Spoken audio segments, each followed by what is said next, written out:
Bosi tika. Bila letu. Vipi lakini? Kama kawaida harakati. Bisha vipi mwanangu? Kama kawaida nini? Au sio? Msosi vipi mwanangu? Uhakika mzee baba. Allah, chakula kipo cha kutosha. Chakula kipo au nini? Uhakika mzee baba. Kipo cha kutosha. Unaweza nikaendelea. Mzee baba.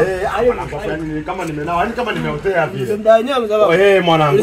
Ulisababu muda wa chakula kabisa. Mwanangu, kweli mwanangu. Kwa chakula kipo cha kutosha. Uhakika mzee baba. Wewe. Wewe mwanangu. Karibu sana. Asante. Karibu sana. Baba. Umetumwa au? Vipi mwanangu? Ya kweli unajigana mzee baba? Unajua ni kitu tena? Baba vipi?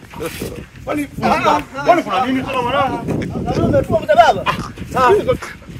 Kwa vipi? Kale kweli. Kama kwa kichake tunasema lakini yeye wenyewe mmekaa unabora alafu kula lakini mbona chakula kitosha baba. Nikaremu baba. Mzee baba mradi sasa kuna wengine mkiona chakula kitosha baba. Acha zako. Mbona kila namna unajua kila mchele shilingi ngapi? Hii imeenda. Unajua kila mchele shilingi ngapi kabisa? Hata kama utakufa utakufa vibaya wewe na kuhurumia.